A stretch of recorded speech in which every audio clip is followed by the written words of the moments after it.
Donald Trump has had a stunning success in slashing the number of illegal immigrants crossing America's southern border.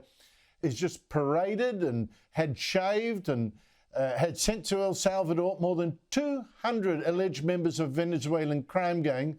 And he did it even after a judge ordered the planes to be turned around. The judge said, oh, these flights are unlawful. What's going on there? Well, first of all, I think there's some legal question, and I'm not a lawyer, but at least according to the White House, that they question whether or not that the judge's written order was in effect when the planes went into international airspace. That obviously will be further decided and adjudicated by a judge. But the bottom line is this: regardless of what the judge ultimately decides, I think what the Trump administration has done is put the left and the media, their friends in the media, in a very tough place.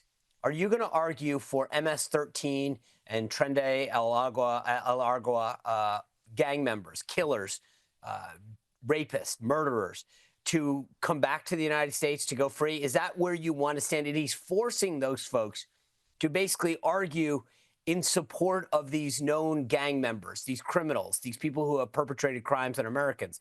And it was a sort of a brilliant tactical move, which is to make them have to choose between keeping Americans safe and arguing for the rights of these people who have committed crimes in America.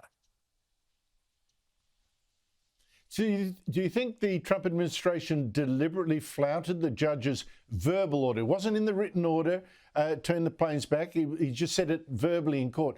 Do you think they deliberately flouted that to try and put this on the line? You know, I don't know. I think some people have already tried to start reading off the timeline when the judge issued the verbal issue versus the written.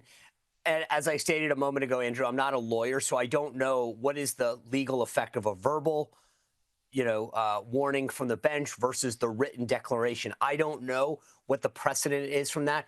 But I want to give them the benefit of the doubt. According to Caroline Leavitt today at the White House briefing, she says that their lawyers felt very comfortable that they only needed to worry about the written order. I assume that's based on some kind of legal precedent, and that the planes were cross into international airspace when that legal written order came out. If that's the case, then it's great timing. Sean Spicer, always great to talk to you. Thank you so much for your time.